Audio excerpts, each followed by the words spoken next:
طفا أما بعد فأعوذ بالله من الشيطان الرجيم بسم الله الرحمن الرحيم وعباد الرحمن الذين يمشون على الأرض هونا وإذا خاطبهم الجاهلون قالوا سلاما سبحان ربك رب العزة عما يصفون وسلام على المرسلين والحمد لله رب العالمين اللهم صل على سيدنا محمد وعلى آل سيدنا محمد وبارك وسلم اللهم صل على سيدنا محمد وعلى آل سيدنا محمد وبارك وسلم اللهم صل على سيدنا محمد وعلى آل سیدنا محمد وبارک وسلم۔ اللہ رب العزت اپنی صفات میں کامل ہیں اور انسان اپنی صفات میں ناقص ہے۔ اللہ رب العزت کا دیکھنا بھی کامل اور سننا بھی کامل۔ اللہ رب العزت کا دیکھنا بھی کامل اور انسان کا دیکھنا ناقص۔ آپ دیکھیں کہ انسان اگر سامنے کے رخ پر دیکھے تو اس کو پیچھے نظر نہیں آتا، دائیں جانب دیکھے تو بائیں طرف نظر نہیں آتا، اوپر کی سمت میں دیکھے تو نیچے کے رخ پر نظر نہیں آتا،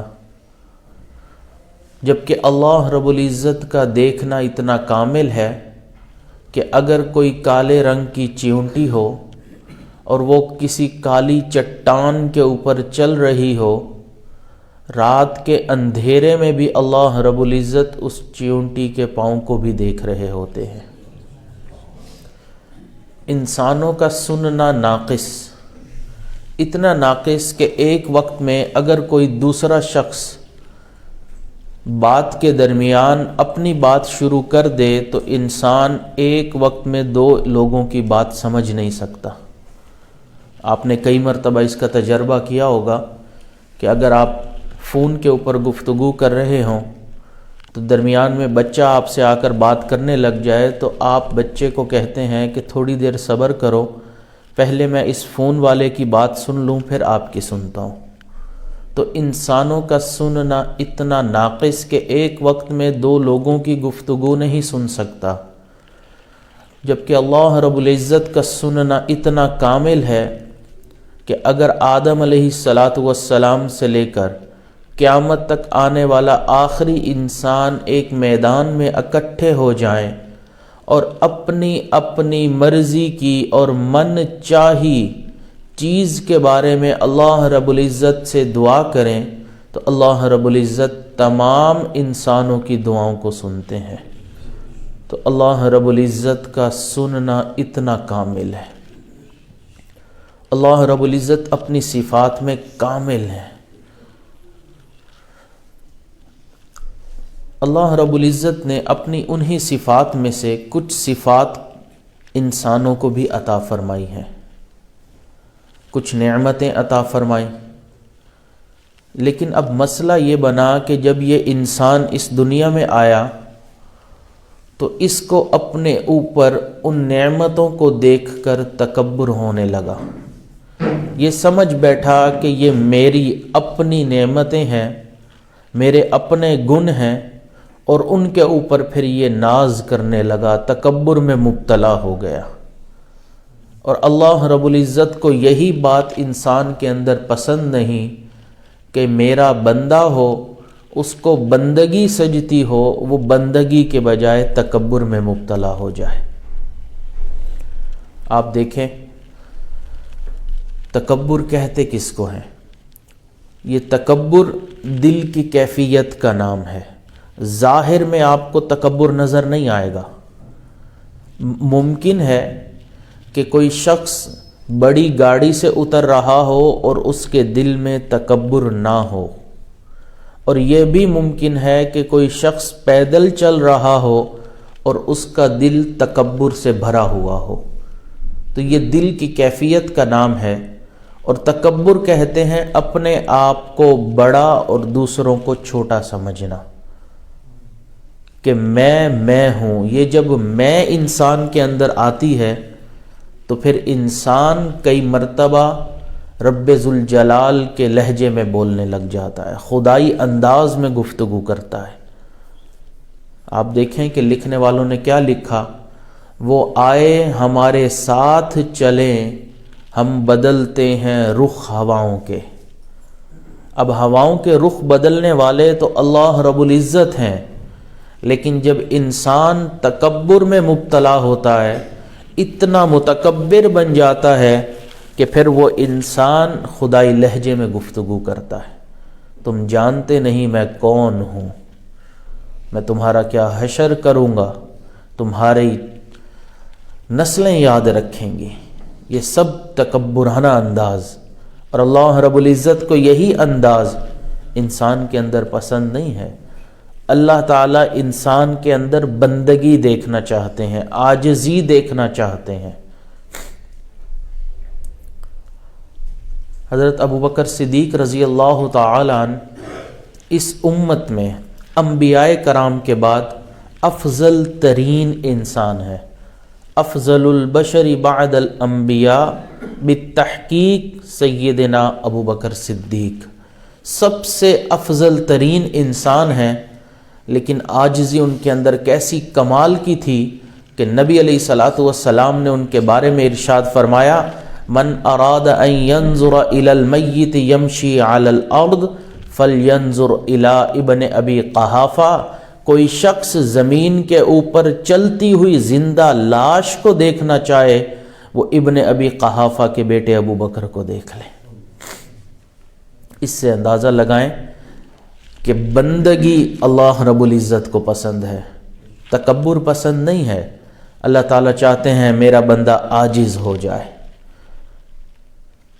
نبی علیہ الصلوۃ والسلام نے فرمایا، حدیث قدسی ہے کہ اللہ رب العزت نے یہ ارشاد فرمایا، الکبریاء الردائی والعظمت ازاری، کہ یہ کبریائی میری چادر ہے اور عظمت میرا لباس ہے۔ اب جب کوئی انسان اللہ رب العزت کی اس چادر کو چھیننے کی کوشش کرتا ہے، پھر اللہ رب العزت اس کا ایسا تماشا بناتے ہیں کہ دنیا والے دیکھتے ہیں۔ اس لیے انسان کو اپنے اندر عاجزی پیدا کرنی ہے۔ اللہ تعالیٰ نے قرآن مجید میں ارشاد فرمایا، فَلْيَنظُرِ الْإِنسَانُ مِمَّ خُلِقَ۔ انسان دیکھے تو صحیح وہ کس چیز سے پیدا کیا گیا ہے۔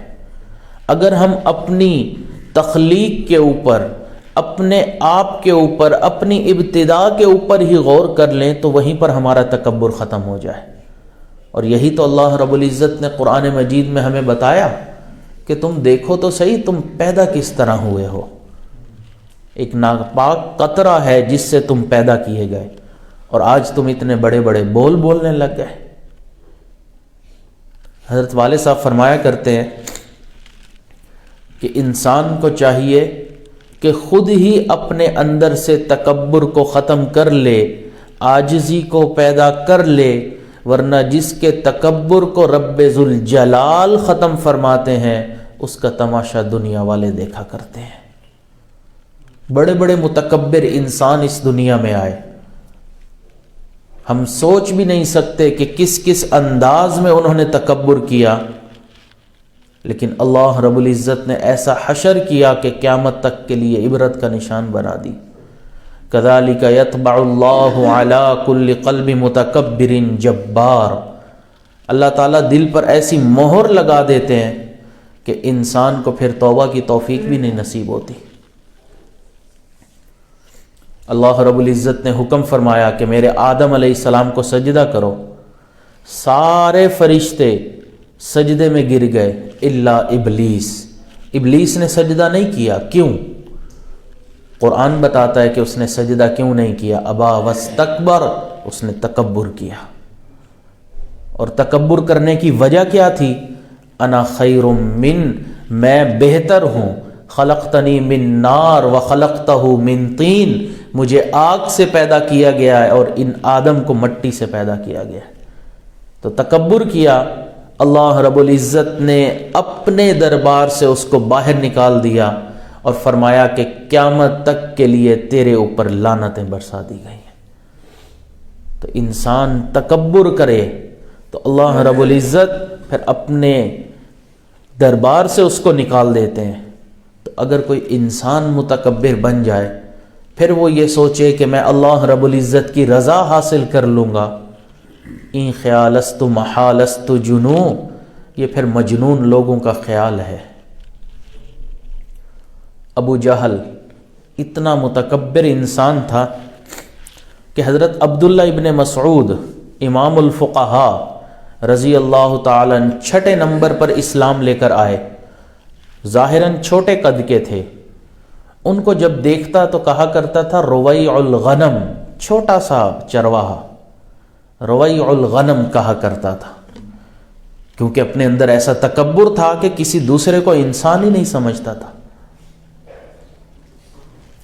اور حضرت عبداللہ ابن مسعود رضی اللہ تعالیٰ عنہ کیسی شخصیت تھی کہ لیلۃ الجن میں جب نبی علیہ الصلوۃ والسلام نے ارادہ فرمایا کہ میں جا کر جنات کو تبلیغ کروں گا، تو آپ نے ارشاد فرمایا میرے ساتھ تم میں سے وہ انسان جائے گا جس کے دل میں ذرہ کے برابر بھی تکبر نہیں ہوگا۔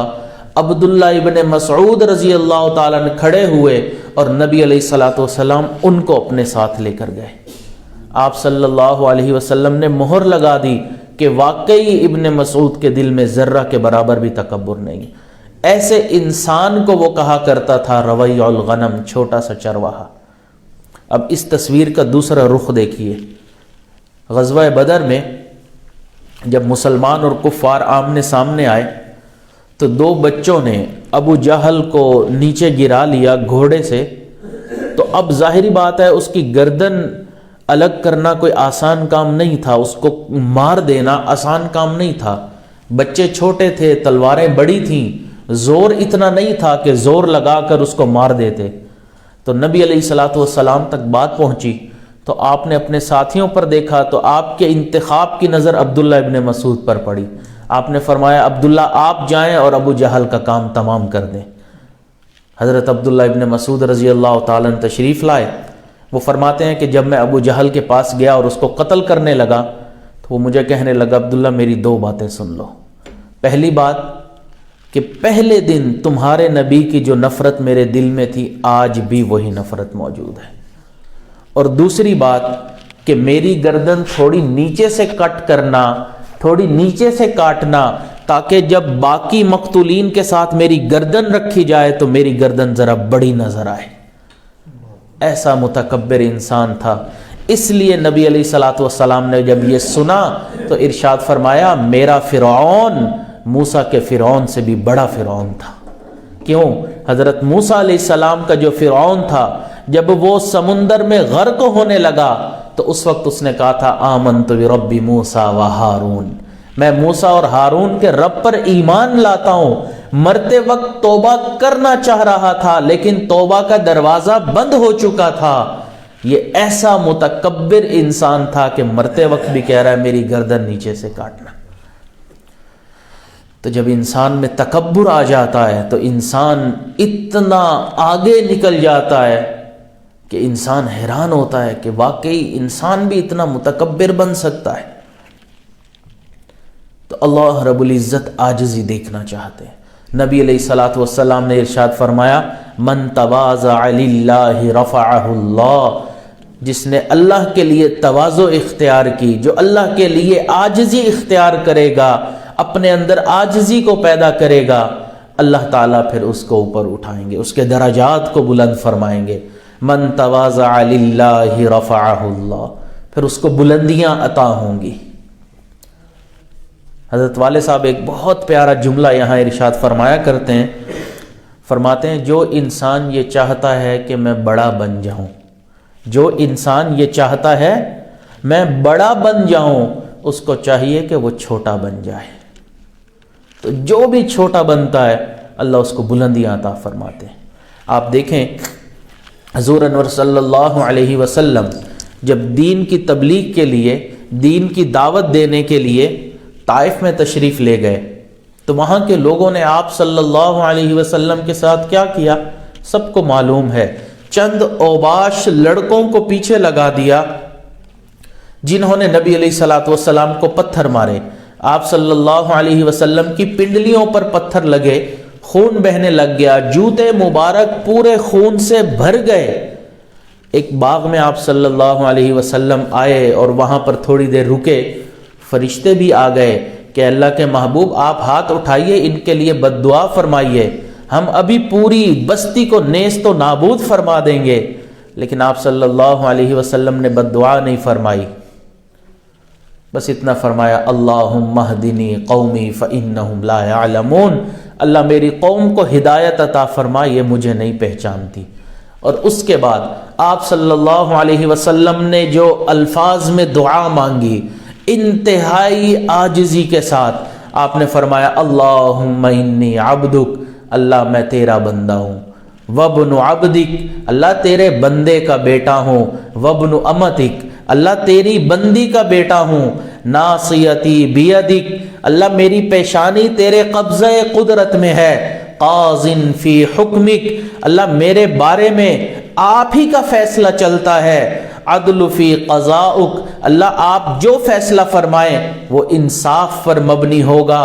پھر آگے فرمایا، اللہ مجھے آپ کن لوگوں کے حوالے کرتے ہیں جو میری قدر نہیں جانتے، اللہ اگر آپ مجھ سے راضی ہیں تو میں اس حال میں آپ سے راضی ہوں، لیکن اللہ اگر آپ مجھ سے ناراض ہیں تو اس وقت تک آپ کو منانا ضروری ہے جب تک آپ مان نہ جائیں۔ اتنے عاجزی بھرے انداز میں آپ صلی اللہ علیہ وسلم نے دعا مانگی۔ اس رات لوٹ کر مکہ مکرمہ تشریف لائے، اللہ تعالیٰ نے معراج عطا فرما دیا۔ من تواضع للہ رفعہ اللہ، جو اللہ کے لیے عاجزی اختیار کرتا ہے اللہ اس کو ایسی بلندیاں عطا فرماتا ہے۔ اس لیے انسان کو عاجزی سجتی ہے۔ شیخ سعدی رحمۃ اللہ علیہ انہوں نے 2 کتابیں لکھی ہیں، گلستان اور بوستان۔ اس میں انہوں نے مختلف حکایات کو اکٹھا کیا ہے۔ ان کے اندر انہوں نے ایک حکایت لکھی کہ ایک مرتبہ شاہی جھنڈے اور شاہی پردے کے درمیان مکالمہ ہو گیا۔ شاہی جھنڈا جو بادشاہ لوگ میدان جنگ میں اپنے ساتھ لے کر چلتے ہیں، اور شاہی پردہ جو بادشاہ کے محلات کی کھڑکیوں کی زینت بنتا ہے، تو ان دونوں میں مکالمہ ہوا۔ تو شاہی جھنڈے نے کہا کہ پردے میاں عجیب حالت ہے، ساری مشکلات تو میرے حصے میں آئیں، میں باہر نکلتا ہوں دھوپ میرے اوپر پڑتی ہے، دشمنوں کے تیر مجھے لگتے ہیں، ان کی تلوار سے میرے جسم کو کاٹا جاتا ہے، دھول مٹی میرے اوپر لگتی ہے، اور جتنے اعزاز ہیں وہ تمہیں ملتے ہیں کہ بادشاہ کے گھر میں تم لٹکے ہوئے ہوتے ہو، اور بادشاہ کی وہاں پر عیش و عشرت والی جگہ پر تم موجود ہوتے ہو۔ یہ کیا بات ہوئی کہ سارے کے سارے دکھ درد میرے پاس آ گئے، اعزاز تمہیں مل گیا؟ تو پردے نے آگے سے جواب دیا کہ جھنڈے صاحب آپ نے بالکل ٹھیک کہا کہ ساری مصیبتیں آپ کے حصے میں، اعزاز میرے حصے میں، لیکن کبھی آپ نے غور کیا ہے کہ آپ نے اپنے سر کو آسمان میں بلند کیا ہوتا ہے اور میں نے اپنے سر کو عاجزی سے زمین پر جھکایا ہوا ہوتا ہے۔ اس عاجزی کی وجہ سے اللہ نے مجھے یہ اعزاز دیا۔ اس لیے انسان کو چاہیے اپنے اندر عاجزی پیدا کر لے۔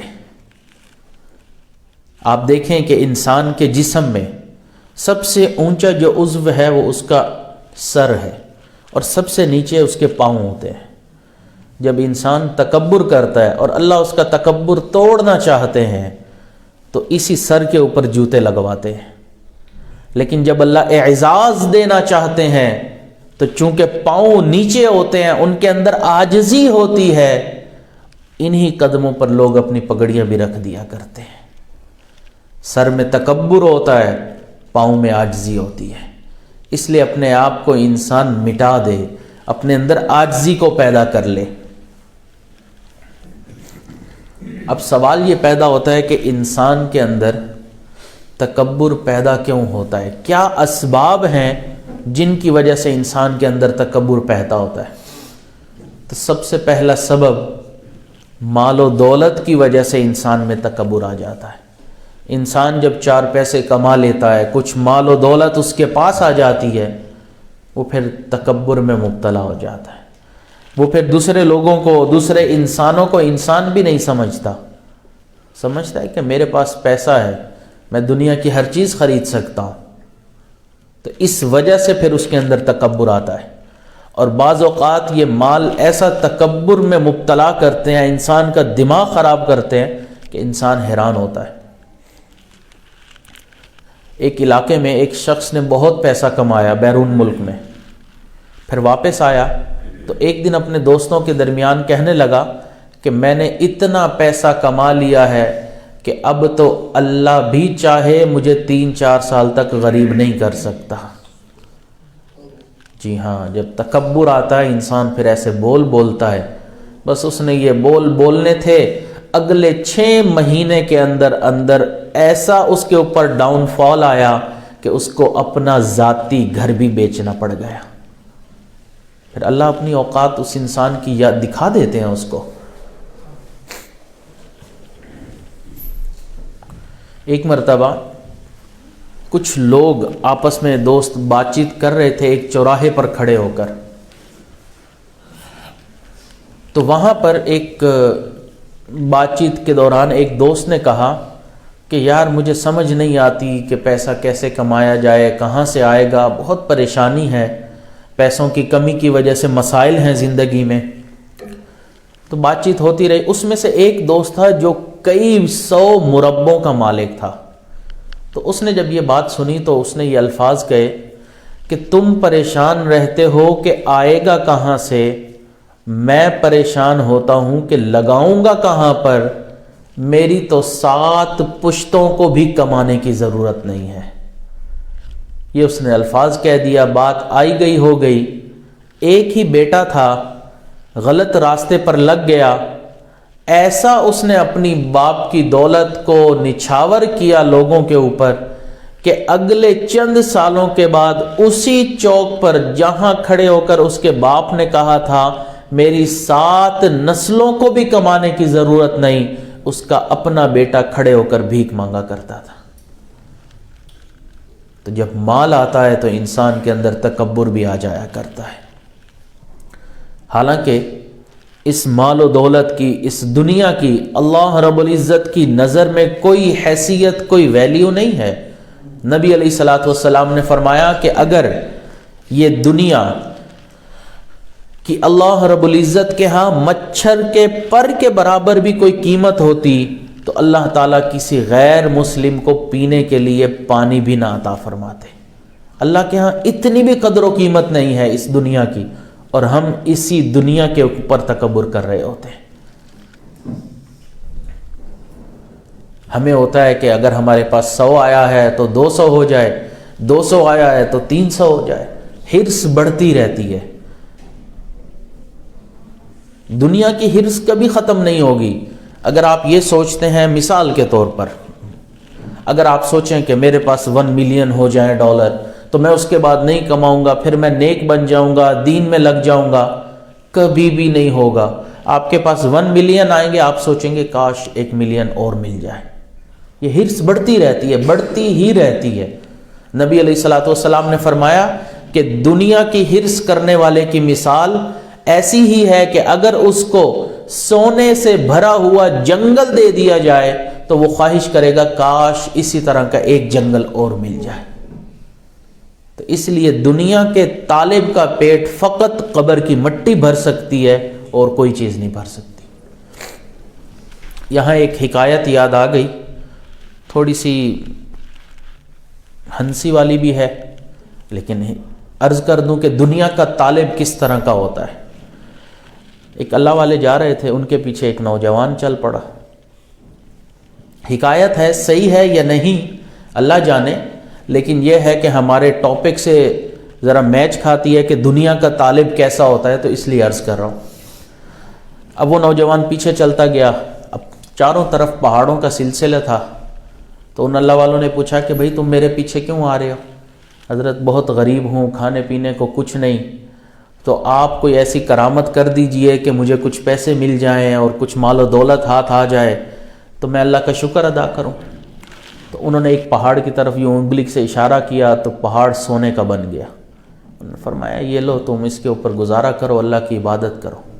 وہ آگے چل پڑے، وہ پھر پیچھے چلتا رہا۔ پھر انہوں نے پیچھے مڑ کے دیکھا، بھئی اب تم میرے پیچھے کیوں آ رہے ہو؟ کہتا ہے حضرت ایک اور۔ انہوں نے ساتھ ایک اور پہاڑ کو اشارہ کیا، وہ بھی سونے کا بن گیا۔ پھر وہ آگے چل پڑے، وہ پھر پیچھے چلتے رہے۔ پھر انہوں نے کہا خدا کے بندے 2 پہاڑ تو دے دیے، اب کیا چاہیے؟ کہتا حضرت وہ انگلی چاہیے، یہ انگلی میں اپنے پاس رکھوں گا، پھر اسی انگلی سے میں بھی اشارے کیا کروں گا۔ تو دنیا کا طالب ایسا ہوتا ہے، اس کو جتنا دے دو اس کا پیٹ کبھی بھی نہیں بھرتا۔ اور اس کی دنیا میں ہم بہت مثالیں دیکھتے ہیں، کتابوں میں پڑھتے آئے ہیں، ہم دنیا میں اپنے آنکھوں میں دیکھتے ہیں، آنکھوں کے سامنے بھی دیکھ سکتے ہیں کتنے ایسے لوگ جو اپنے بینک بیلنس کو بھر کے اس دنیا سے چلے گئے، ان کے کام کچھ نہیں آیا۔ تو اس لیے انسان اس چیز کے اوپر تکبر نہ کرے جو انتہائی عارضی اور اللہ کے ہاں اس کی کوئی قدر و قیمت نہیں۔ تو پہلا سبب جس کی وجہ سے انسان تکبر میں مبتلا ہوتا ہے وہ ہے مال۔ دوسری وجہ جس سے انسان تکبر میں مبتلا ہوتا ہے وہ ہے انسان کا جمال، حسن و جمال، خوبصورتی۔ اللہ رب العزت کسی کو اچھے نقش نین عطا فرما دیں، خوبصورتی عطا فرما دیں۔ آپ نے سنا ہوگا خدا جب حسن دیتا ہے نزاکت آ ہی جاتی ہے۔ تو پھر انسان اپنے حسن پر تکبر میں مبتلا ہو جاتا ہے، اپنے آپ کو سپیریئر سمجھتا ہے میں اب تھوڑا سا اعلیٰ ہوں، میں ان سے بہتر ہوں۔ دوسروں کا پھر مذاق بھی اڑاتا ہے، میرا قد اچھا ہے، میرا جو ہے ناک اچھا ہے، میرا کان اچھا ہے۔ پھر دوسروں کی، اپنے دوستوں کی محفلوں میں دوسروں کے چہرے کا مذاق اڑانا شروع کر دیتا ہے۔ تو یہ تکبر ہی تو ہے، کیوں مذاق اڑایا جا رہا ہے؟ حالانکہ اس حسن کی بھی اللہ رب العزت کے ہاں کوئی قیمت نہیں ہے۔ انسانیت میں سب سے زیادہ جو حسن اللہ رب العزت نے ظاہر کیا وہ حضرت یوسف علیہ السلام کا تھا، لیکن کیا بنا؟ وَشَرَوْهُ بِثَمَنٍ بَخْسٍ دَرَاهِمَ مَعْدُودَةٍ، وہ حسن چند کھوٹے سکوں میں بازار کے اندر بکتا چلا گیا۔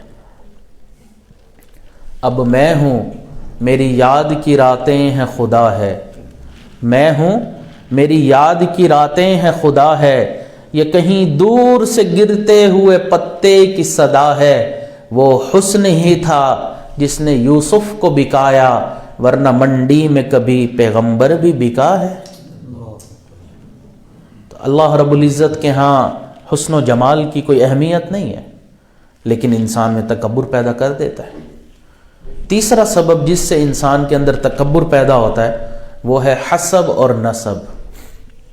میں فلاں کا بیٹا ہوں، میرا دادا فلاں تھا، میرا باپ فلاں بڑا آدمی ہے۔ حسب نسب کے اوپر انسان تکبر کرتا ہے۔ حضرت موسیٰ علیہ السلام کے زمانے میں انہوں نے دیکھا کہ ایک شخص دوسرے سے لڑائی کر رہا ہے، اور کرتے ہوئے اس نے یہ کہا کہ تمہیں پتہ نہیں کہ میں کون ہوں؟ میں فلاں کا بیٹا ہوں، وہ فلاں کا بیٹا ہے، وہ فلاں کا بیٹا ہے۔ تو کرتے کرتے اس نے اس طرح 9 نام گنوا دیے، اپنے باپ دادا کے 9 نام۔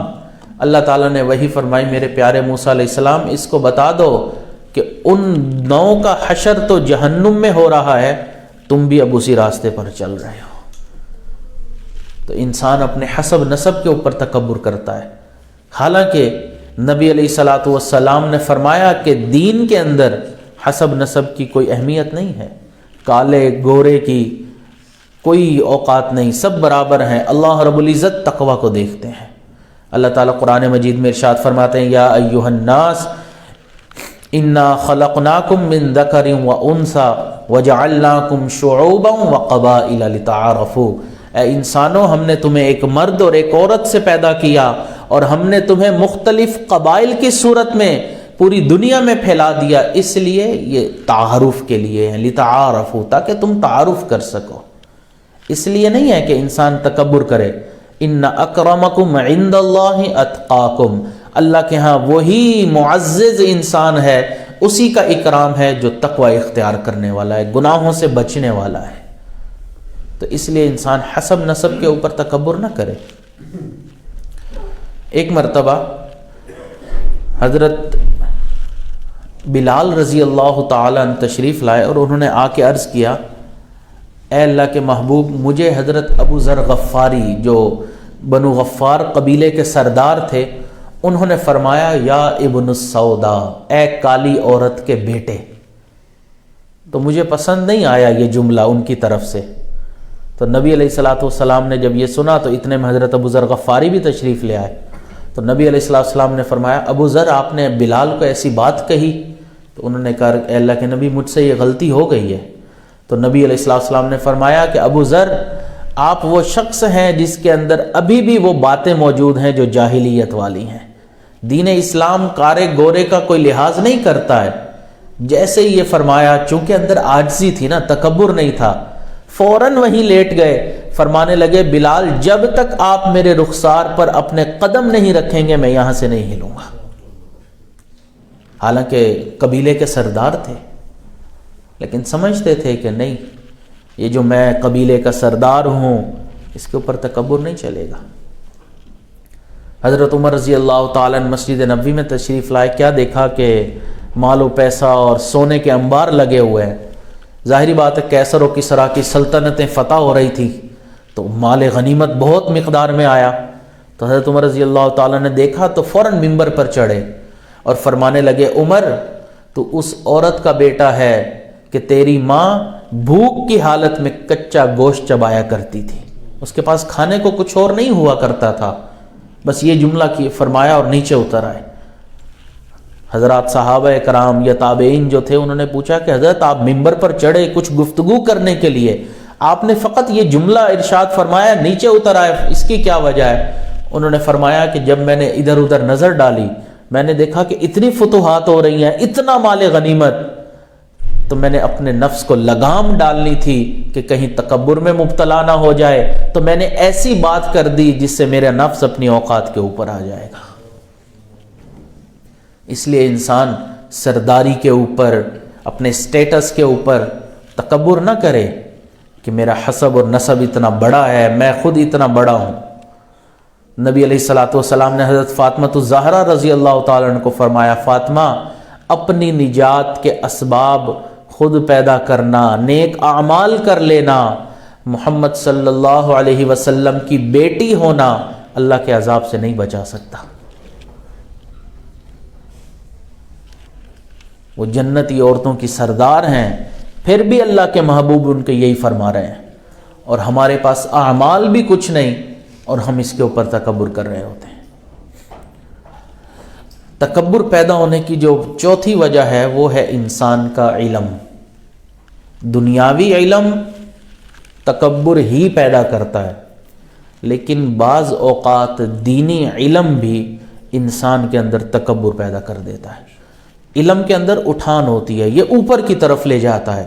تو جیسے ہی جیسے انسان کا علم بڑھتا ہے، مطالعہ بڑھتا ہے، معلومات بڑھتی ہیں، چونکہ علم اوپر کی طرف جاتا ہے تو انسان کے اندر بھی تکبر پیدا ہو جاتا ہے۔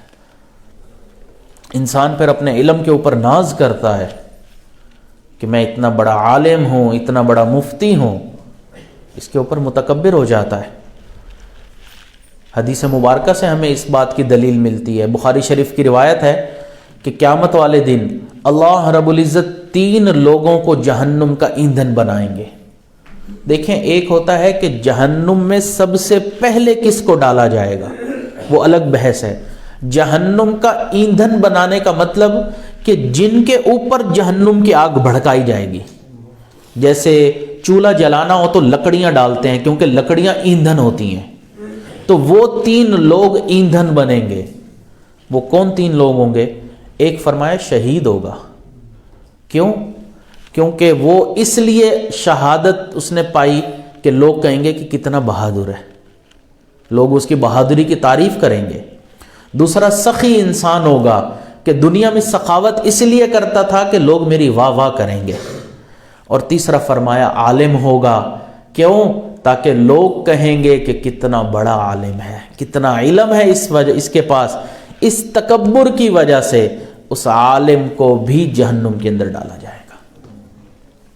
علم بھی انسان کے اندر تکبر پیدا کر دیتا ہے۔ اس لیے تو کہتے ہیں کہ علم اگر حاصل ہو رہا ہے اس کے ساتھ ساتھ کسی اللہ والے سے تعلق جوڑا جائے، وہی تو پھر بتائے گا کہ اب تم نے کیا کرنا ہے، کس راستے سے چلنا ہے۔ حضرت قاری محمد طیب رحمۃ اللہ علیہ فرماتے ہیں کہ جب وہ دارالعلوم دیوبند کے محتمم بنے تو بالکل نوجوان تھے۔ اب دیوبند جیسا مدرسہ، اتنا بڑا مدرسہ، اور اس کے محتمم بن گئے، پرنسپل بن گئے، تو انہوں نے خط لکھا اپنے شیخ حضرت اشرف علی تھانوی رحمۃ اللہ علیہ کو، اور لکھا کہ حضرت نوجوان ہوں، اتنے بڑے مدرسے کا پرنسپل بن گیا ہوں، محتمم بن گیا ہوں، تکبر محسوس کرتا ہوں۔ حضرت نے فرمایا 1 مہینے کے لیے ہر چیز چھوڑ چھاڑ کے میرے پاس آ جاؤ۔ اب چونکہ اللہ والے سے تعلق تھا نا، فوراً حضرت کے حکم پر تھانہ بھون پہنچے۔ حضرت نے فرمایا قاری صاحب 1 مہینے کے لیے آپ کی ڈیوٹی یہ ہے کہ مسجد میں آنے جانے والے لوگوں کے جوتے سیدھے کرنے۔ فرماتے ہیں 1 مہینہ میں نے شیخ کی صحبت میں گزارا، تکبر جڑ سے ہی ختم ہو گیا۔ تو جب شیخ نہ ہو تو پھر انسان کو علم حاصل ہوتا ہے، کوئی رتبہ ملتا ہے علم کی وجہ سے، پھر وہ کہتا ہے کہ یہ تو میری قسمت ہے، پھر اس کے اوپر ناز کرنے لگتا ہے۔ تو علم بھی انسان میں تکبر پیدا کر دیتا ہے۔ اور 5واں سبب جس کی وجہ سے انسان کے اندر تکبر پیدا ہوتا ہے وہ ہے نیک اعمال کرنا۔ اگر انسان کا اللہ والوں سے تعلق نہ ہونا، یہ نیک اعمال بھی انسان میں تکبر پیدا کرتے ہیں۔ میں تو تہجد بھی نہیں چھوڑتا، دیکھو میرا بھائی فرض بھی نہیں پڑھتا، یہ کیا ہے؟ کیوں دوسرے کو نیچی نگاہ سے دیکھا جا رہا ہے؟ میرے اتنے اچھے اعمال ہیں، وہ تو یہ کام بھی نہیں کرتا، وہ تو دعا بھی صحیح طرح نہیں مانگتا، وضو بھی صحیح نہیں کرتا۔ یہ تکبر ہی تو پیدا ہو رہا ہے، اور کیا پیدا ہو رہا ہے؟ اپنے اعمال کے اوپر انسان فریفتہ ہو جاتا ہے۔ ایک لطیفہ بنا ہوا ہے کہ ایک شخص نماز پڑھ رہا تھا مسجد کے اندر، تو قریب میں 3-4 لوگ بیٹھے اس کی تعریف کر رہے تھے۔ ایک نے کہا کہ یار یہ شخص جو ہے نا تکبیر اولیٰ کے ساتھ نماز پڑھتا ہے۔ دوسرے نے کہا کہ بالکل تہجد گزار بھی ہے۔ تیسرے نے کہا کہ اس کے علاوہ 5 نمازیں تو پڑھتا ہی ہے، باقی 4 جو نمازیں نفل ہیں، اشراق ہے، اوابین، یہ ان کو بھی نہیں چھوڑتا، اتنا نیک انسان ہے۔ تو اتنے میں وہ شخص ان کی طرف منہ کر کے نماز میں ہی کہتا ہے میں نے حج بھی کیا ہوا ہے۔ تو نیک اعمال بھی انسان میں تکبر پیدا کر دیتے ہیں۔ پھر انسان چاہتا ہے لوگوں کو پتہ چلے کہ میں کیا نیک اعمال کرتا ہوں۔ گفتگو کریں گے نا، جب میں 3ری دفعہ حج پر گیا تھا نا، تب وہاں پر یہ واقعہ ہوا تھا۔ آپ نے واقعہ سنانا ہے، آپ ڈائریکٹ سنائیں، تیسری کا لفظ لگانا ضروری ہے؟ بتانا مقصود ہوتا ہے نا کہ میں 3-4 حج کر چکا ہوں، لوگوں کو پتہ چلے میں کتنا نیک ہوں، میں کتنا بڑا حاجی صاحب ہوں۔ تو نیک اعمال بھی تکبر پیدا کرتے ہیں، انسان کو پتہ بھی نہیں چلتا۔ شیطان ہمیشہ الٹی پٹی پڑھا کے انسان کو غلط راستے پر نہیں لاتا، وہ کبھی کبھی سیدھی پٹیوں کے ذریعے سے بھی انسان کو لے کر آتا ہے۔ ایسا نہیں ہے کہ وہ ہمیشہ یہ کہے گا کہ تم ڈائریکٹ جاؤ اور یہ گناہ کر لو، نہیں، وہ شروع میں نیکی کی طرف لائے گا اور پھر وہاں سے ایسا انسان کو سلپ کرے گا۔ اگر انسان کا تعلق اللہ والوں سے نہ ہو تو شیطان آرام سے اس کو پھر نیچے اپنے جال میں پھنسا لے گا۔ اللہ والوں سے تعلق ہونے کا کیا مقصد؟ کہ وہ شیطان کے ہتھ کنڈوں کو پہچانتے ہیں، جانتے ہیں، وہ اس راستے سے گزر چکے ہوتے ہیں، ان کو پتہ ہوتا ہے کہ اب یہاں پر کیا معاملہ ہو رہا ہے، اب شیطان اس کے ساتھ کیا کھیل کھیلنے لگا ہے۔ اس وجہ سے کہا جاتا ہے کہ اللہ والوں سے تعلق انسان جوڑے۔ حضرت شیخ الہند رحمۃ اللہ علیہ مالٹا کی جیل میں تھے، تو وہاں پر حضرت کو فرنگی نے حکم دے دیا کہ اب ان کو پھانسی چڑھا دیا جائے۔ سب ساتھی خوش ہو گئے کہ اذیت سے بچیں گے، آئے دن جو اتنی ہمیں پٹائی لگتی ہے اس سے بچ جائیں گے، شہادت مقصود مطلوب ہے مومن کا تو وہ ہمیں مل جائے گی۔ لیکن حضرت شیخ الہند رحمۃ اللہ علیہ روتے جا رہے تھے۔ تو حضرت مدنی رحمۃ اللہ علیہ اور بڑے حضرات مفتی کفایت اللہ رحمۃ اللہ علیہ وہاں موجود تھے۔ وہ حیران کہ جب سے ہمیں پھانسی کا یہ آرڈر ملا ہے، حضرت کیوں رو رہے ہیں، سمجھ میں نہیں آ رہا۔ تو حضرت مدنی رحمۃ اللہ علیہ ایک دن آئے اور آ کے عرض کیا کہ حضرت اتنا بڑا اعزاز مل جائے گا، شہادت مل جائے گی، جب سے آپ نے یہ سنا ہے آپ رو رہے ہیں، اس کی کیا وجہ ہے؟ تو حضرت نے فرمایا کہ حسین احمد، میں اللہ کی شان بے نیازی کو یاد کر کے رو رہا ہوں۔ وہ رب ذوالجلال اتنے بے نیاز ذات ہیں کہ کبھی کبھی انسان کی جان بھی لے لیتے ہیں، قبول بھی نہیں کیا کرتے ہیں۔ اگر ایسی شخصیات جن کو شیخ الہند کہا گیا، حضرت حسین احمد مدنی رحمۃ اللہ علیہ، حضرت اشرف علی تھانوی رحمۃ اللہ علیہ، بانی تبلیغی بجماعت مولانا الیاس رحمۃ اللہ علیہ، مولانا احمد علی لاہوری رحمۃ اللہ علیہ، حضرت عبید اللہ سندھی رحمۃ اللہ علیہ، مفتی کفایت اللہ دہلوی رحمۃ اللہ علیہ جیسی شخصیات ان کی شاگرد ہیں، اگر وہ اتنے بڑے اعمال کے باوجود سمجھتے ہیں ہمارے پاس تو اعمال بھی نہیں اور ہم انہی کے اوپر فریفتہ ہیں کہ ہماری تو بخشش ہو جائے گی، کون مقبول ہے کون مردود ہے، بے خبر کیا خبر تجھ کو کیا کون ہے، جب تلیں گے عمل سب کے میزان پر تب کھلے گا کہ کھوٹا کھرا کون ہے۔ تو اس لیے انسان اپنے اعمال کے اوپر فریفتہ نہ ہوتا پھرے، بس ہر لمحے ہر وقت اسی کوشش میں رہے کہ اللہ ہم عاجزی کے ساتھ بندگی کے ساتھ جو اعمال کر سکتے تھے کر لیے، اب آپ قبول فرما لیں۔ اللہ قبول کر لے تو بغیر اعمال کے بھی انسان کی مغفرت ہو جائے گی، اللہ نے قبول نہیں کیے پوری دنیا کے برابر بھی انسان اعمال لے جائے اللہ کو کوئی فرق نہیں پڑتا۔ اس لیے یہ عہد اور ارادہ کر کے اٹھیں کہ اللہ ہم نے اپنے دل سے تکبر کو ختم کرنا ہے، اس کے لیے آج سے ہی محنت کرنی ہے، اور اللہ ہمیں اپنی بارگاہ میں شرف قبولیت عطا فرمائے۔ وآخر دعوانا ان الحمد للہ رب العالمین۔